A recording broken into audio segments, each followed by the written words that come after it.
Parents మెచ్చిన university సంకల్ Chand Patel university Gujarat. సినిమాల్లో చూపిస్తూ ఉంటారు, ఇంకా కొంతమంది మాట్లాడుతూ ఉంటారు. అంటే కొన్ని తెగలు ఇంకా ప్రపంచాన్ని చూడలేదు అసలు. వాళ్ళకి ఎప్పుడు అంటే మనం తప్పుగా అనట్లేదు, ఇది సామెత వాడుతున్నాను కానీ బావిలో కప్పలు అంటారు, అంటే బయట ప్రపంచం తెలియదు. అంటే అది నెగిటివ్ గా మాట్లాడలేదు. కొన్ని తెగలు ఇంకా ఉన్నాయి భూమి మీద, బయట ప్రపంచం తెలియదు. ఈవెన్ వాటర్ అనే టర్మ్ కూడా వాళ్ళకి తెలియదు. ఇలాంటి చూసారు ఏమన్నా తెగలు ఎదురైనా ఇలాంటి? మంగోలియాలో ఇప్పుడు నేను డ్రోన్ తీసుకెళ్ళాను. అక్కడికి డ్రోన్ చాలా రేర్గా వాడరు అక్కడ ఎవరు. అసలు వాళ్ళ దగ్గరికి వేరే వాడు బయటకు వాడు.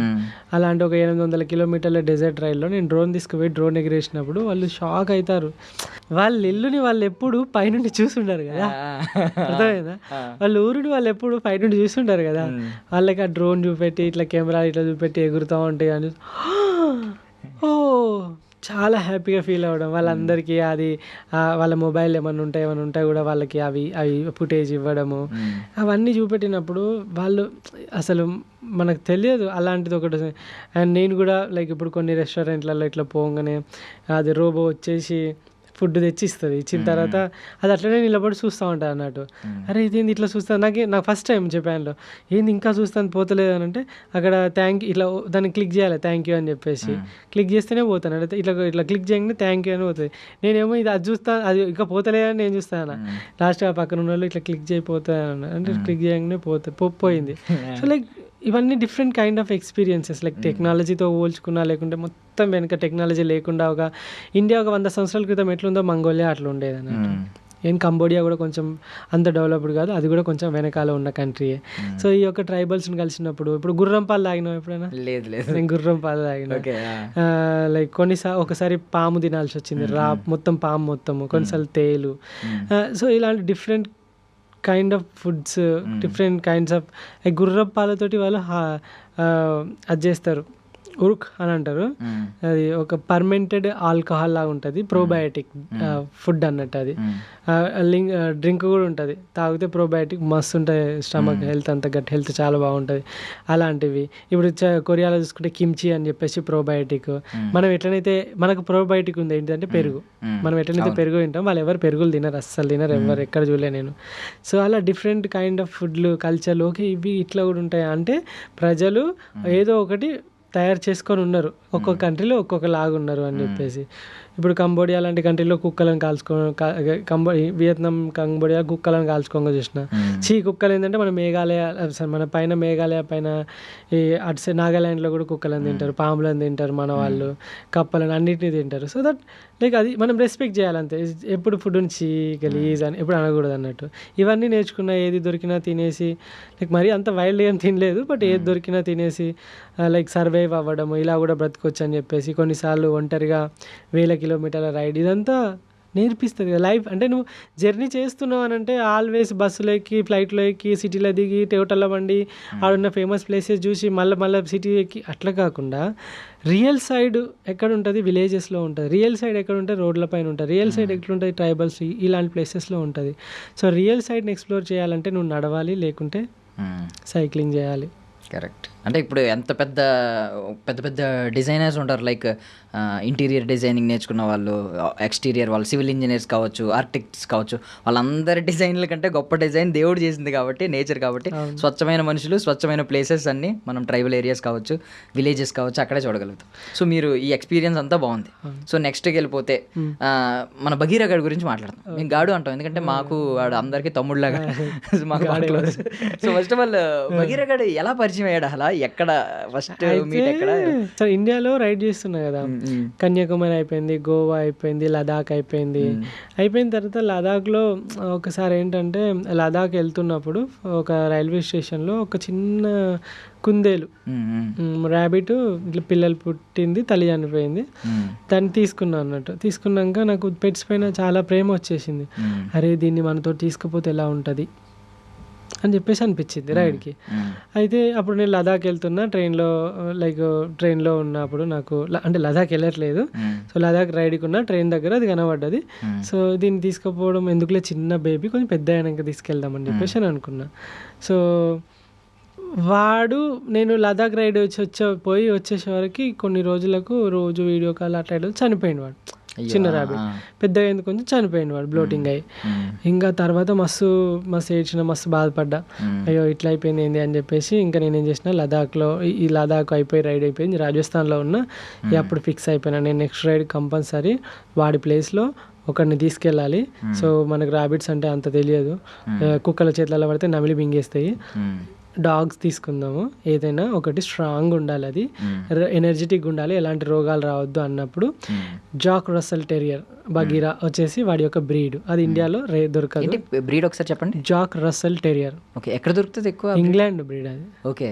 సో అప్పుడు నా సైకిల్ మీద వాడే కంఫర్ట్ ఉంటాడని చెప్పేసి ఇంగ్లాండ్ నుండి వాడిని ఇండియాకి తెప్పించినాం. ఇండియాకి తెప్పించి వాడికి 6 months దాకా వాడితోటి ఉండి ఆడుకొని వాడితో కరిపించుకొని వాడిని మంచి ఒక కొడుకులాగా మొత్తం చూసుకొని అంతా అలవాటు అయిపోయిన తర్వాత 6 monthsకి వ్యాక్సిన్స్ అయిపోయిన తర్వాత ఏవైతే ఉన్నాయో వ్యాక్సిన్ చేయించి అప్పుడు వాడి కోసం సైకిల్ మీద ఎక్స్ట్రా బెడ్, సైకిల్ మీద మంచి కేజు, తర్వాత వాడి కోసం ఫుడ్, మొత్తం మటన్ అంతా మంచిగా ఎండబెట్టి డ్రై మటన్ తీసుకొని వాడికి ట్రీట్స్ లాగా అలవాటు చేసుకొని అదంతా సైకిల్ మీద ఎక్కించుకొని వాడిని 8,000 kilometers 8 స్టేట్లు నార్త్ ఈస్ట్ 6 నెలలు హైదరాబాద్ నుండి China border, Sikkim Nathula pass China border దాకా వాడిని సైకిల్ మీద రైడ్ చేసుకుంటూ తీసుకొని పోయినా.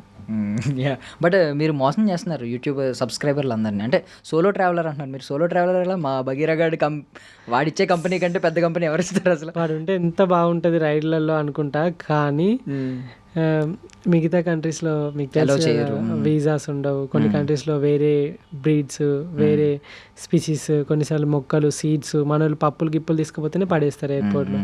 అలాంటి చాలా కష్టాలు ఉంటాయి. అండ్ వాడిని తీసుకెళ్ళిపోయి నేను ఇబ్బంది పెట్టడం ఎందుకు? ఫ్లైట్లో వెళ్ళాలంటే వాడు కింద కార్గోలో 10 గంటలు ఉండాలి. అది నాకు నచ్చలేదు. కార్గోలో ఒంటరిగా ఎంత భయపడతాడు వాడు. ఇంట్లో ఎప్పుడు ఒంటరిగా వదిలిపెట్టలే, ఇంతవరకు వానికి బెల్టేజ్ కట్టేయలేదు ఇంట్లోనే. అలాంటివన్నీ తీసుకుపోవడం నాకు ఇష్టం లేదు. అందుకని చెప్పేసి వాడు ఇంట్లో హ్యాపీగా ఉంటాడు. ఇప్పుడు వాడికి 5 సంవత్సరాలు వచ్చినాయి, మంచిగా వాడు కూడా కొంచెం ఓల్డ్, లైక్ మంచిగా దగ్గరకు వచ్చింది, మంచి ఏజ్లో 30 ఏజ్లో ఉన్నాడు వాడు, 30-35 ఏజ్లో ఉన్నాడు. ఓకే, ఈ టైంలో ఏముంటుంది వాడికి, మంచిగా కృష్ణారామ అనుకుంటే బట్ మన అంటే మీకు ఈ జర్నీ మొత్తంలో వెళ్తున్నప్పుడు చాలా ప్రమాదాలు ఎదురై ఉంటాయి. ఎదురైనప్పుడు మనం ఇప్పుడు డాగ్స్ మనకంటే ముందే పసిగడతా ఉంటాయి అంటారు. అంటే కొన్నిసార్లు అది మిమ్మల్ని ఆపే, అదే ఎవరన్నా మిమ్మల్ని మీ మీద అటాక్ చేయబోతున్నా అది ఆపే సిచ్యువేషన్స్ ఉంటాయి, ఖచ్చితంగా ప్రొటెక్ట్ చేస్తుంది. సమ్ టైమ్స్ ఏంటంటే దానివల్ల మీకు కొన్ని సమస్యలు ఎదురవుతాయి. సో వీటి గురించి ఏమన్నా షేర్ చేసుకుంటారా? వాడు ఎట్లాంటి వాడు అంటే, నేను గంగలు కలిసిన పైన పర్లేదు, వాడి పని వాడిదే. మేఘాలయలో రెయిన్బో వాటర్ ఫాల్స్ అని చెప్పేసి ఒకటి ఉన్నది. ట్రెక్కింగ్ అరౌండ్ చాలా 20-25 ఉంటుంది కావచ్చు, అప్ అండ్ డౌన్ ఏమో. పోతాను ఇక బెల్ట్, అక్కడ ఏం లేవు జంతువులకి ఇట్లా ఏం లేవు, బెల్ట్ ఎందుకులే. వాడు మంచి పోరాడు, వాడు మంచి 1 year ఉన్నది వానికి. అప్పుడు ఇక ఫుల్గా ఎంజాయ్ చేస్తాడు. సడన్గా పెద్ద లోయలోకి పరిగెట్టుకొని కిందికి వెళ్ళిపోయాడు. చూస్తే వాడు కనబడతలేడు. వీడు ఎటుపోయినరా, బగీరా అని చెప్పేసి పిలుతానా అని. ఇక నా పని అయిపోయింది, వీడు చచ్చిపోయిండు. ఇంకా వీడిని తీసుకుపోయినందుకు అందరు నన్నే తిడతారు. వానికి ఏమైనా అయితే అందరు వానికి బిగ్ ఫ్యాన్స్ ఉండే. ఇక ఇచ్చా బాబాయ్ అనుకున్నా పోయిండు. వాడు ఏం చూసిండంటే పక్షిని చూసిండు. ఆ పక్షిని పడదామని ఆ లోయలోకి వెళ్ళిపోయిండు. బగీరా అని చెప్పేసి మొత్తుకొని ఆడ కూర్చొని అంటే నేను దిగలేను అల్లకు అలాంటి లోయ. వాడు ఎట్లా వచ్చిండో మళ్ళీ వచ్చిండు పైకి. ఇక రాగానే ఒక్కటి వేసిన ఫస్ట్ టైం వాడిని తాడు మడత పెట్టి పట్టా తొడల మీదకి వెళ్ళేసి బాడుకో ఎందుకు పోయినవారు అది అని చెప్పేసి తీసుకొని పెట్టుకొని ఇక వాడిని చేతుల్లో పట్టుకొని ఇక మొత్తం పైకి అంతా ఎక్కేసి తీసుకొని వచ్చింది. అదొకటి. అండ్ మేఘాలయలో ఒక నోకలికాయ వాటర్ ఫాల్స్ అని ఒక వాటర్ ఫాల్స్ ఉంటుంది. అది తప్పిపోయినా అన్నట్టు నేను. పొద్దున 10 రమణ అని ఇంకొక తమ్ముడు ఉంటాడు, ఆ తమ్ముడు నేను ఇద్దరం కలిసి, అది ఆడికి ఎవ్వరు పోరంట. నేను ఆ తమ్ముడు బైగాడు ముగ్గురం కలిసి పొద్దుగాల 8 గంటలకు పోతే, పొద్దుగాల 8 గంటలకు తప్పిపోతే రాత్రి 12 గంటలకు దొరికినాం మేము. మమ్మల్ని దొరకబట్టడానికి వచ్చిన 3 పోలీస్ బెటాలియన్స్ కూడా తప్పిపోయినాయి. అండ్ అందులో బేర్స్, బెంగాల్ టైగర్స్ అందులోనే ఉంటాయి. బంగ్లాదేశ్ బార్డర్ ఆ పక్కనే. మేము పోయినాం వాటర్ ఫాల్ సౌండ్ వినుకుంటా. పైకి వచ్చేటప్పుడు రోడ్ సౌండ్ ఏమి ఉండదు, వాటర్ ఫాలే కదా. ఇంకా పైకి ఎవ్వరికి వస్తలేము. ఆ లోకల్లో ఉన్న అది కూడా మేము కంప్లైంట్ లోకల్లో ఉన్న మేము పోయేటప్పుడు ఏం చేసినంటే ఒక బ్యాగ్ ఉండే, ఆ బ్యాగుని తీసుకుపోయి ఒక షాప్ ఉండే, ఆ షాప్లో పెట్టేసి వచ్చేటప్పుడు తీసుకుంటామని చెప్పిన. అక్కడ కొన్ని కొనుక్కున్నాం అన్నట్టు. వాళ్ళు ఓకే అన్నారు. వాళ్ళు ఈ పిల్లగాళ్ళు పోయిర్రు, పొద్దుగలంటే పోయిర్రు, ఇంతవరకు రాలేదు, వీళ్ళు తప్పిపోయినట్టున్నారు అని చెప్పేసి వాళ్ళు కూడా పోలీసు వాళ్ళకి కంప్లైంట్ ఇస్తే పోలీసు వాళ్ళు వచ్చి వాళ్ళకి సిగ్నల్ ఉండదా పాడలేదా అక్కడ. అమ్మో మమ్మల్ని మొత్తం వాటర్ లేవు, చిత్తడి నేల అన్నట్టు మొత్తం. మీకు తెలుసా చిరపుంజి వచ్చేసి రెయిన్ ఫారెస్ట్, 365 days వాటరే, వర్షం పడుతూ ఉంటుంది.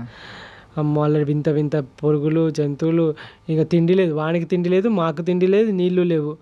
వాడు అప్పుడు కూడా దోమలు పడతాడు.